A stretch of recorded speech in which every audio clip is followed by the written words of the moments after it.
नमस्कार दोस्तों, मेरा नाम प्रियमजीत दास है। मेरा यूट्यूब चैनल पर आप सभी लोगों का स्वागत करता हूं।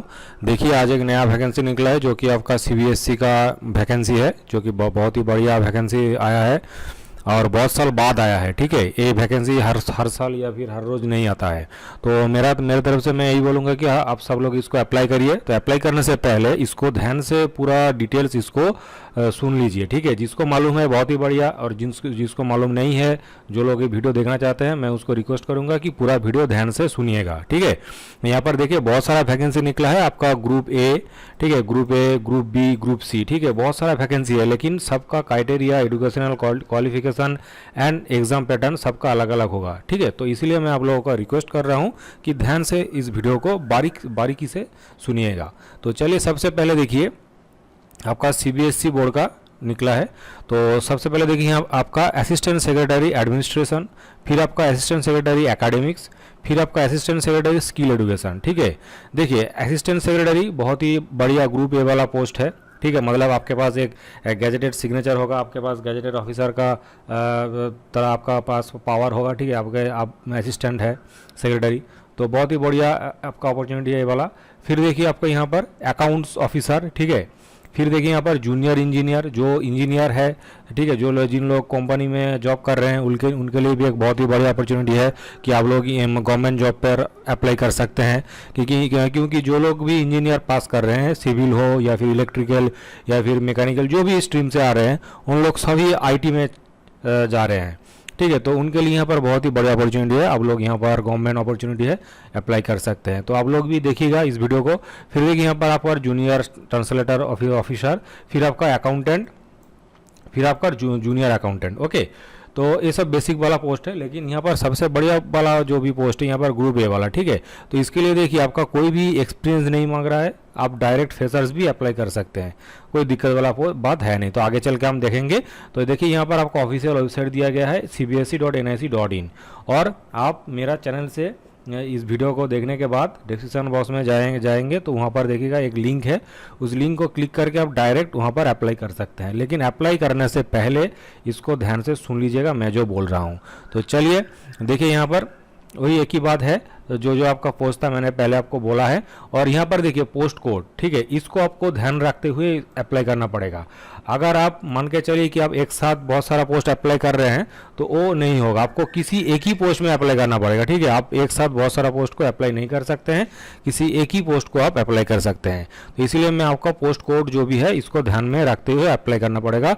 और देखिए यहाँ पर आपका मैक्सिमम एज लिमिट यहाँ पर देखिए 35 ईयर्स, मतलब जो भी जनरल कैंडिडेट है, आप लोगों को अभी तक सरकारी जॉब नहीं मिल रहा है, सरकारी नौकरी नहीं मिल रहा है आप लोगों को, तो देखिए यहाँ पर 35 ईयर्स देखिए बहुत ही बड़ी अपॉर्चुनिटी है जनरल कैंडिडेट के लिए, कि जो लोग 30 अब हो गए हैं और आपको लग रहा है कि एक बहुत ही बड़ी अपॉर्चुनिटी मिल जाता अगर एक बहुत बढ़िया नौकरी होता, तो यहाँ पर आप लोग अप्लाई करिए, मैं आप लोगों को बोलूँगा। तो यहाँ पर देखिए आगे चल के देखिए यहाँ पर टोटल कितना वैकेंसी, यूआर के लिए टोटल 10 वैकेंसी यहाँ पर, बहुत ही बढ़िया है। यहाँ पर देखिए 3 वैकेंसी है, यूआर के लिए ही 3 वैकेंसी है। तो चलिए यहाँ पर और देखते हैं डिटेल्स क्या है। फिर देखिए यहाँ पर आपका जो भी पीडब्ल्यूडी कैंडिडेट है, जो भी हैंडीकैप है, ठीक है, जिस तरह से उनके लिए क्या वैकेंसी वहाँ पर दिया गया है, यहाँ पर देख लीजिएगा आप लोगों के लिए भी यहाँ पर देखिए एक एक करके सारा यहाँ पर ए बी सी करके टोटल दिया गया है। ठीक है, आपका जो भी हैंडीकैप आपका जो भी है जिस तरह का, वो लोग आप देख लीजिएगा यहाँ पर। ठीक है, इसको ब्रीफ में नहीं बोल रहा हूँ मैं। फिर देखिए आगे चल के देखिए यहाँ पर आपका असिस्टेंट सेक्रेटरी के लिए टोटल 18 पोस्ट है। फिर आपका असिस्टेंट सेक्रेटरी जो एकेडमिक्स है उनके लिए देखिए को किन किन सब्जेक्ट वाइज यहाँ पर दिया गया है। ठीक है, एकेडमिक्स बोल रहा है, यहाँ पर एडमिनिस्ट्रेशन मतलब हो गया कि आपका टॉप वाला पोस्ट होता है, यहाँ पर आपका ऑफिस वर्क संभालना पड़ता है, पूरा ऑफिस आपको देखना पड़ता है। ठीक है, और यहाँ पर देखिए एकेडमिक बोल रहा है, एकेडमिक का मतलब होता है कि आपका अलग अलग मान के चलिए हिंदी डिपार्टमेंट, इंग्लिश डिपार्टमेंट, तो उनका जो असिस्टेंट सेक्रेटरी होता है, ठीक है, उसके लिए यहाँ पर दिया गया है अलग अलग से। तो ऐसी करके आपका असिस्टेंट सेक्रेटरी स्किल एजुकेशन है। ठीक है, तो यहाँ पर देखिए आपका इन्फॉर्मेशन टेक्नोलॉजी एआई, मतलब अगर आपका इन्फॉर्मेशन टेक्नोलॉजी में इंजीनियरिंग किए हैं तो भी आप यहाँ पर अप्लाई कर सकते हैं, ऐसे करके यहाँ पर दिया गया है। ठीक है। तो चलिए आगे चल के देखिए यहाँ पर आपका असिस्टेंट सेक्रेटरी ट्रेनिंग हो गया, उसके लिए देखिए यहाँ पर क्या क्या इंफॉर्मेशन टेक्नोलॉजी, कंप्यूटर साइंस, ठीक है। तो आप अगर आपने कंप्यूटर साइंस में इंजीनियरिंग की है तो भी आप यहाँ पर अप्लाई कर सकते हैं। तो इसलिए मैं बोल रहा हूँ कि जो भी इंजीनियरिंग फील्ड से बिलोंग्स करते हैं उनके लिए तो ये बहुत ही बड़ी अपॉर्चुनिटी है ये, ठीक है। सबसे बढ़िया बात है कि आपका सेंट्रल गवर्नमेंट चाकरी है और आपका सीबीएसई बोर्ड का जो कि सबसे बेहतरीन बोर्ड है, ठीक है। हमारा इंडिया में सबसे बेहतरीन बोर्ड है ना। तो मैं ये नहीं बोल रहा हूँ कि आईसीएसई बोर्ड ख़राब है, वो नहीं, मेरा वो मतलब नहीं है, ठीक है। मान के चलिए ये जो बोर्ड है ये भी अच्छा है, ठीक है। तो इसीलिए मैं बोल रहा हूँ कि परमानेंट जॉब है, बहुत ही बढ़िया। तो इसीलिए आप लोग यहाँ पर अप्लाई करिए। देखिए फिर यहाँ पर देखिए अकाउंट ऑफिसर, फिर आपका जूनियर इंजीनियर, जूनियर ट्रांसलेटर और अकाउंटेंट और जूनियर अकाउंटेंट, ठीक है। और इसके बाद जो माने सबसे मेन पार्ट है यहाँ पर असिस्टेंट सेक्रेटरी एडमिनिस्ट्रेशन, ठीक है। इसके लिए देखिए क्या बोल रहा है यहाँ पर, सिर्फ आपके पास बैचलर डिग्री होना चाहिए, ठीक है, सिर्फ, और कुछ नहीं मांग रहा है। देखिए ध्यान से देख लीजिए यहाँ पर मैं जो बोल रहा हूँ, तो आपका 35 ईयर्स, कोई भी यहाँ पर एक्सपीरियंस नहीं मांग रहा है, किसी तरह का एक्सपीरियंस नहीं मांग रहा है यहाँ पर, ठीक है। असिस्टेंट सेक्रेटरी एडमिनिस्ट्रेशन के लिए डायरेक्ट आपके पास बैचलर डिग्री होना चाहिए और आप यहाँ पर अप्लाई कर सकते हैं, ठीक है। फिर आगे चल के देखिए यहाँ पर असिस्टेंट सेक्रेटरी एकेडमिक के लिए क्या चाहिए आपके पास, देखिए पोस्ट ग्रेजुएट होना चाहिए आपके पास, ओके।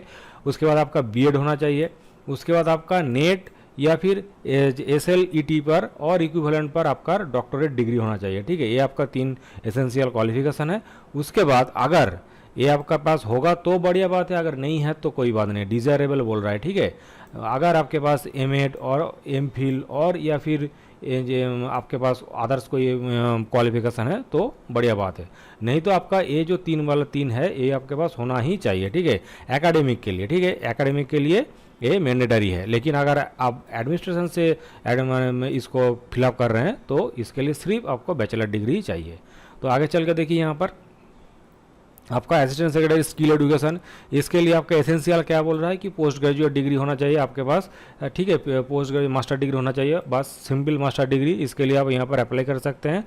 और फिर देखिए डिजायरेबल क्या बोल रहा है आपका 4 years bachelor degree in engineering, मतलब यहाँ पर स्किल एजुकेशन बोल रहा है ना, स्किल एजुकेशन मतलब आपका इंजीनियरिंग फील्ड से आपको बिलोंग्स करना पड़ेगा, ठीक है। अगर आप इंजीनियरिंग किए हैं और इंजीनियरिंग के आपके पास बीटेक है तो बीटेक करने से आप यहाँ पर अप्लाई नहीं कर सकते हैं, बीटेक आपको एमटेक करना पड़ेगा, एमटेक पोस्ट ग्रेजुएट, उसके बाद आप इस स्किल एजुकेशन पर अप्लाई कर सकते हैं। और जो भी फाइनल ईयर स्टूडेंट है वो भी यहाँ पर अप्लाई कर सकते हैं, वो दिक्कत वाला बात नहीं है, ठीक है।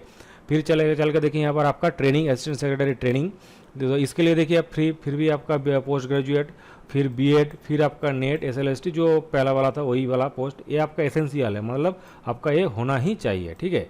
फिर चलिए, और जिनको और डिटेल्स में जानना है तो वीडियो को पॉज करके डिटेल्स में पढ़ लीजिएगा, ठीक है। मैं ज़्यादा डिटेल्स में नहीं बोल रहा हूँ इसीलिए कि वीडियो बहुत लंबा हो जाएगा, तो मैं सिर्फ जस्ट जो पॉइंट बोलना चाहिए मैं उसी को टच करके निकल जा रहा हूँ, ठीक है। अगर आपको पूरा डिटेल्स चाहिए तो वीडियो को पॉज करके इसको पढ़ लीजिएगा।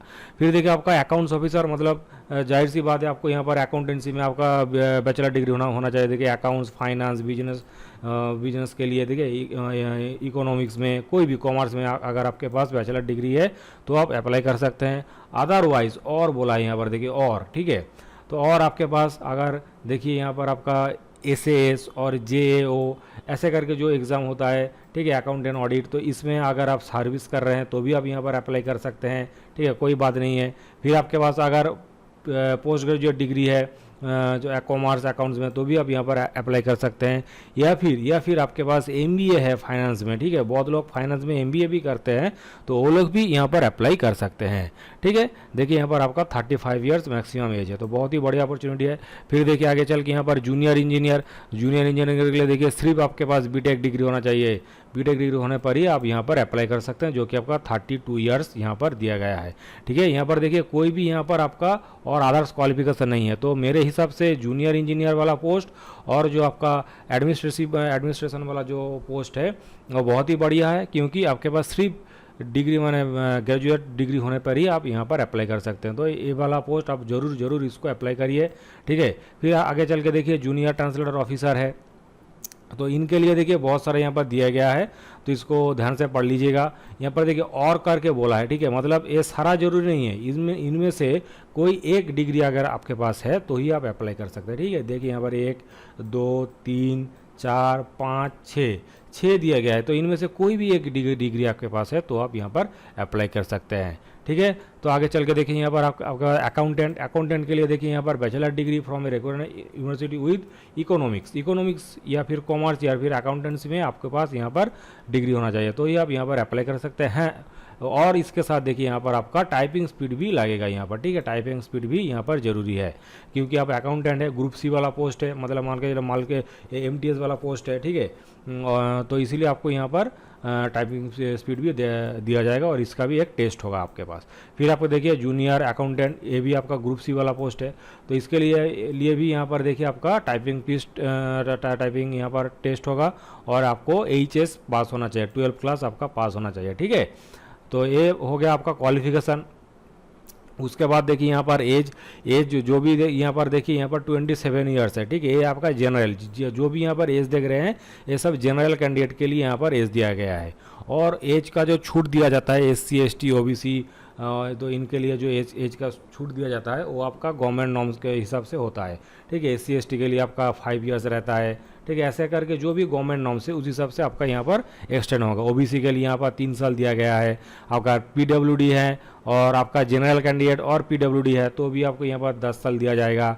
ठीक है, तो ऐसे करके जो भी यहाँ पर एज छूट दिया गया है उस हिसाब से आप कैलकुलेट कर लीजिएगा और आप अप्लाई कर सकते हैं। ठीक है, तो फिर देखिए यहाँ पर आपका एग्जामिनेशन फ़ी, जो कि सबसे बढ़िया बात है। एग्जामिनेशन फीस देखिए यहाँ पर अगर आप अनरिजर्व्ड है, OBC है और EWDS, देखिए EWDS जो कैंडिडेट होते हैं ना उनके लिए भी यहाँ पर देखिए आपका 1500 रुपया लगेगा ग्रुप A वाला पोस्ट के लिए। एडमिनिस्ट्रेटिव वाला पोस्ट है भाई, बहुत ही बढ़िया अपॉर्चुनिटी, आप ऑफिसर बन जाएंगे ना, तो इसके लिए आपको 1500 रुपया फीस देना पड़ेगा एग्ज़ाम के लिए। ठीक है, और अगर आप B और C पोस्ट के लिए अप्लाई कर रहे हैं तो आपका 800 रुपया लगेगा यहाँ पर सिर्फ। ठीक है, इसको ध्यान में रखते हुए आप अप्लाई करिए। ये आपका फीस सिर्फ आपका UR OBC and EWDS candidate के लिए लगेगा। अगर आप EWDS कैंडिडेट है तो भी आपको यहाँ पर फीस देना पड़ेगा, कोई छूट नहीं है यहाँ पर। ठीक है, और आगे देखिए यहाँ पर अगर आप SC ST PWD है तो एक सर्विसमैन, और अगर आप यहाँ पर वोमेन भी है, देखिए वोमेन। ठीक है, सबसे बढ़िया वाला बात देखिए यहाँ पर वोमेन दिया गया है, मतलब अगर मान के चलिए आप UR कैंडिडेट है या फिर OBC कैंडिडेट है या फिर EWDS कैंडिडेट है लेकिन आप वोमेन है, महिला है, तो आपको यहाँ पर कोई भी फीस नहीं देना पड़ेगा। ठीक है, इसको ध्यान में रखते हुए यहाँ पर देखिए नील है फीस। ठीक है, ये जो कैटेगरी है इनके लिए फीस नील है। तो चलिए आगे चल के देखिए यहाँ पर आपका देखिए सबसे पहले अलग अलग, मैंने पहले ही आपको बोला था कि सबके लिए अलग अलग एग्जाम होगा। ठीक है, तो देखिए यहाँ पर सबसे पहले देखिए असिस्टेंट सेक्रेटरी एडमिनिस्ट्रेटिव जो पहला वाला पोस्ट था। ठीक है, उसके लिए देखिए यहाँ पर आपका 2 एग्जाम होगा, टायर 1 टायर 2, और उसके बाद एक आपका इंटरव्यू होगा। ठीक है, देखिए यहाँ पर बोल दे रहा है कि there will be 2 tier examination followed by an interview. ठीक है, तो आपका पहले यहाँ पर MCQ वाला देखिए आपका एक टायर 1 हो गया MCQ वाला, उसके बाद आपका रिटन टेस्ट देना पड़ेगा टायर 2 में, उसके बाद आपका एक इंटरव्यू होगा। तो सबसे पहले देखिए यहाँ पर आपका MCQ वाला पार्ट में आपका 6 पार्ट है। तो सबसे पहले देखिए यहाँ पर current affairs and general awareness, उसके लिए आपका 30 क्वेश्चन रहेगा और इसके यहाँ पर 60 मार्क्स। ठीक है, हर क्वेश्चन के लिए 2 मार्क। फिर देखिए यहाँ पर आपका general mental ability, logical reasoning and जो आपका जो मैथ वाला जो पोर्शन है वो वाला यहाँ पर हो गया। फिर देखिए यहाँ पर आपका अरिथमेटिक, न्यूमेरिकल, डेटा इंटरप्रिटेशन। ठीक है, ये बहुत ही बढ़िया इंपॉर्टेंट है डेटा इंटरप्रिटेशन। तो देखिए इस पार्ट से बहुत सारा क्वेश्चन आता है हर एग्जाम में। ठीक है, इसको ध्यान से करिएगा आप लोग। फिर देखिए यहाँ पर आपका पार्ट 4 में देखिए यहाँ पर आपका general Hindi, comprehension and communication skill. तो जो लोग हिंदी मीडियम से नहीं बिलोंग्स करते हैं, अदर मीडियम्स में है, तो उन लोगों के लिए यहाँ पर थोड़ा दिक्कत वाला पार्ट हो जाएगा पार्ट 4 में, क्योंकि यहाँ पर देखिए आपका जनरल हिंदी, कॉम्प्रिहेंशन और कम्युनिकेशन स्किल के ऊपर देखिए 15 क्वेश्चन आएगा। ठीक है, तो आप लोग अभी से थोड़ा हिंदी के ऊपर चर्चा करिए, थोड़ा पढ़ लीजिए, जहाँ से भी आपको सोर्स मिल रहा है वहाँ से। ठीक है, थोड़ा सा देख लीजिएगा, और यूट्यूब में तो बहुत सारा फ्री वीडियो होता है। ठीक है, आपको देखिए 15 क्वेश्चन है, अगर आप मान के चलिए 5-6 भी क्वेश्चन अटैम्प्ट कर रहे हैं और सही कर रहे हैं तो भी बहुत बढ़िया बात है। ठीक है, तो ये जस्ट आपका क्वालिफाइंग नेचर से। ठीक है, 15 नंबर, ऐसा नहीं है कि आपका 15 है कि 15 ही करना पड़ेगा, वो वाला बात नहीं है। फिर देखिए यहाँ पर आपका जनरल इंग्लिश हो गया, इंग्लिश वाला जो पार्ट होता है, ठीक है, उसके लिए भी 15 नंबर का 15 क्वेश्चन है। फिर आपका basic knowledge of computer operation, इसके लिए आपका 30 मार्क्स है। तो जो पार्ट वाला 4 है, पार्ट 4, तो ये मैं बोलूँगा कि जो भी अगर अदर्स मीडियम में है तो उनके लिए यहाँ पर थोड़ा ध्यान में रख के अगर पढ़ेंगे तो हो जाएगा, ठीक है। ऐसा दिक्कत वाला या फिर कोई आपका माना ज़्यादा टेंशन वाला कोई पार्ट नहीं है। प्रैक्टिस करने से सब कुछ होता है, ठीक है। कोई भी असंभव नहीं है। अगर आप प्रयास नहीं करेंगे तो ही आपको असंभव लगेगा, आपको डर लगेगा। अगर आप प्रयास करेंगे तो सब कुछ सही हो जाएगा। तो आप लोग ट्राई करिए, जरूर होगा ये वाला पोस्ट। फिर देखिए यहाँ पर आपका tier 2 written exam. Tier 2 written exam के लिए देखिए यहाँ पर पार्ट 1, 2, 3 एंड 4 यहाँ पर रिटन एग्जाम होगा। तो किन किन पार्ट में होगा देखिए। सबसे पहले आपका current affairs and general awareness, economics, social, political, मतलब देखिए ये जो पार्ट है ना, आपको यहाँ पर इसके ऊपर क्वेश्चन दिया जाएगा, ठीक है। मान के चलिए यहाँ पर बोल रहा है कि जियोग्राफी ऑफ इंडिया, तो जैसे यूपीएससी वाला जो रिटन एग्जाम होता है, ठीक है, तो उसी तरह का यहाँ पर क्वेश्चन आएगा, ठीक है। तो उसके ऊपर आपको एक क्वेश्चन दिया जाएगा। जैसे हम बोर्ड एग्ज़ाम या फिर आपका काउंसिल एग्ज़ाम जो भी होता है, वहाँ पर हम जो एग्ज़ाम के लिए जो क्वेश्चन आंसर लिखते हैं ना, तो उसी तरफ का यहाँ पर क्वेश्चन दिया जाएगा, तो उसको आपको आंसर लिखना पड़ेगा, ठीक है। इसके लिए ऊपर देखिए यहाँ पर 160 नंबर है। फिर यहाँ पर देखिए आपका एडमिनिस्ट्रेटिव थ्योरीज, एडमिनिस्ट्रेटिव बिहेवियर, तो जो भी आपका एडमिनिस्ट्रेटिव पार्ट है, क्योंकि आप एडमिनिस्ट्रेशन में एडमिनिस्ट्रेशन पोस्ट के लिए अप्लाई कर रहे हैं, तो उसी हिसाब से यहाँ पर आपका क्वेश्चन आएगा 80 नंबर का, ठीक है। अगर आपका पॉलिटी हो गया, यहाँ पर इकोनॉमिक्स हो गया, सबके ऊपर हो गया। फिर आपका देखिए यहाँ पर कॉन्स्टिट्यूशन के ऊपर भी होगा, यहाँ पर 40 नंबर का, ठीक है। फिर यहाँ पर देखिए आपको ऐसे लिखना पड़ेगा हिंदी और इंग्लिश में। तो ये वाला पार्ट कोई दिक्कत वाला बात है नहीं कि आपका हिंदी में ही लिखना पड़ेगा, कोई दिक्कत वाला पार्ट नहीं। आप अगर आपको हिंदी नहीं भी आता है तो आप इंग्लिश में लिख सकते हैं इसको, ठीक है। तो ये आपका 40 नंबर का हो गया। तो इसको ध्यान में रखते हुए आप लोग स्टडी करिए, ठीक है, पहले से ही स्टडी करिए ध्यान में रखते हुए। फिर आगे चल के देखिए यहाँ पर आपका इंटरव्यू, पहले 2 स्टेज क्लियर करने के बाद आपका इंटरव्यू होगा, और इंटरव्यू के बाद आपका फाइनल सिलेक्शन हो जाएगा डॉक्यूमेंट वेरिफिकेशन के बाद। फिर यहाँ पर देखिए आपका असिस्टेंट सेक्रेटरी, जो आपका ट्रेनिंग, स्किल एडुकेशन, इसमें हो गया एकेडमिक जो भी है। यहाँ पर एडमिनिस्ट्रेटिव को छोड़ के जो अदर्स जो है उनके लिए देखिए वहाँ पर उनके लिए क्या है ना, टायर 1, टायर 2 एंड टायर 3, इनके लिए भी 3 एग्जाम है, लेकिन ज़्यादा ऐसा कुछ है नहीं। यहाँ पर देखिए यहाँ पर सिर्फ MCQ आपका 3 पार्ट में होगा, करंट अफेयर्स एंड आपका skill for academic and office work and आपका general aptitude area in social education, school education के रिलेटिव यहाँ पर लिया जाएगा एग्ज़ाम। मतलब आपका बीएड वाला देखिए, इसके लिए आपका बीएड होना बहुत ही ज़रूरी था, शिक्षा के रिलेटिव मतलब जो भी होता है, तो इसीलिए यहाँ पर उसी टाइप का क्वेश्चन आएगा यहाँ पर। फिर यहाँ पर देखिए आपका रिटन एग्ज़ाम होगा, सब्जेक्ट वाइज रिटन एग्ज़ाम होगा, फिर आपका इंटरव्यू होगा, ठीक। उसके बाद देखिए यहाँ पर अकाउंट ऑफिसर के लिए, जाहिर सी बात है आपके अकाउंट ऑफिसर के लिए देखिए यहाँ पर क्या बोल रहा है कि ना there will be 2 tier exam, मतलब यहाँ पर सेम बात है, इसके लिए भी आपका टायर 1 एंड टायर 2 होगा, उसके बाद इंटरव्यू होगा, ठीक है। यही बात बोल रहा है, टायर 1 टेस्ट होगा, देखिए उसके बाद टायर 2, उसके बाद आपका होगा इंटरव्यू, ठीक है, वही सेम वाला पार्ट है। तो अकाउंट ऑफिसर के लिए देखिए यहाँ पर क्या बोल रहा है, टायर 1 एंड टायर 2, देखिए ये वाला आपका अकाउंट ऑफिसर के लिए है। 6 पार्ट है अकाउंट ऑफिसर के लिए, ठीक है, 6 पार्ट। उसके बाद आपका रिटन एग्ज़ाम होगा, रिटन एग्ज़ाम में देखिए पार्ट 1, ओके। तो आगे चल के देखिए यहाँ पर पार्ट 2, 3 एंड 4, उसके बाद आपका हो गया इंटरव्यू, ये आपका हो गया अकाउंट ऑफिसर के लिए। फिर देखिए यहाँ पर आपका जूनियर इंजीनियर, इसके लिए भी देखिए आपका 6 पार्ट होगा जूनियर इंजीनियर। तो पहले देखिए सबसे पहले आपका जनरल इंटेलिजेंस, रीजनिंग, फिर आपका quantitative aptitude and numerical ability, फिर देखिए current affairs and general awareness, फिर आपका देखिए लैंग्वेज कॉम्पिटेंसी टेस्ट, मतलब आपका जनरल इंग्लिश और एंड हिंदी, ठीक है, दोनों मिला के देगा यहाँ पर, इंग्लिश एंड हिंदी मिला के यहाँ पर क्वेश्चन आएगा। फिर देखिए आपका computer knowledge of computer operation, देखिए ये जो भी पोस्ट है सबके लिए हिंदी में क्वेश्चन आ रहा है और हिंदी के ऊपर क्वेश्चन पूछा जा रहा है, क्योंकि आपका CBSE बोर्ड है, शिक्षा का एडुकेशन है, एडुकेशन रिलेटेड, तो इसीलिए आपका वहाँ पर हिंदी में आपका अगर थोड़ा बहुत नॉलेज है कि है नहीं है, तो उसी के ऊपर क्वेश्चन आएगा यहाँ पर, ठीक है, यही बात बोल रहा है यहाँ पर। फिर देखिए आपका बिल्डिंग मटेरियल्स, ठीक है, पार्ट 6 में, ठीक है, जो भी है यहाँ पर देखिए इस सारा सिलेबस दिया गया है, इसी के ऊपर क्वेश्चन आएगा। फिर देखिए आपका आगे चल के देखिए आपका पार्ट 6, 7, 8 एंड 9, देखिए पहले यहाँ पर आपका 6 हो गया जूनियर इंजीनियर का, देखिए पहले आपका 6 पार्ट यहाँ पर, फिर आगे चल के देखिए 7, 8 और 9, ठीक है, फिर आगे चल के देखिए आपका 10, टोटल आपका 300 नंबर का क्वेश्चन होगा, 150 क्वेश्चन आएगा, 300 नंबर रहेगा, ठीक है। तो फिर से ध्यान से देखिए, यहाँ पर जो भी जूनियर इंजीनियर के लिए अप्लाई कर रहे हैं, आपका टोटल 10 पार्ट में आपका क्वेश्चन आएगा, 10 पार्ट, ठीक है, 10 पार्ट है। तो सभी पार्ट को आप लोग ध्यान से देखिए, वीडियो को पॉज करके पूरा ध्यान से इसको देखिएगा। देखिए कितना इसका सिलेबस देगा, टोटल सिलेबस यहाँ पर दिया गया है, कौन किस नंबर से कितना नंबर क्वेश्चन आएगा। देखिए यहाँ से 15 नंबर क्वेश्चन आएगा, 30 मार्क रहेगा, ठीक है। इसको ध्यान से देखिएगा, ठीक है। आगे चल के देखिए जूनियर ट्रांसलेशन ऑफिसर, तो इनके लिए भी देखिए आपका MCQ पहले देखिए पार्ट 1, पार्ट 2 एंड पार्ट 3, ठीक है। तो देखिए यहाँ पर पार्ट 3 जो है ना, इनके लिए देखिए यहाँ पर 100 नंबर क्वेश्चन आएगा पार्ट 3 के, ठीक है, जूनियर ट्रांसलेटर ऑफिसर, ओके। फिर आगे चल के देखिए ये ग्रुप बी वाला पोस्ट हो गया।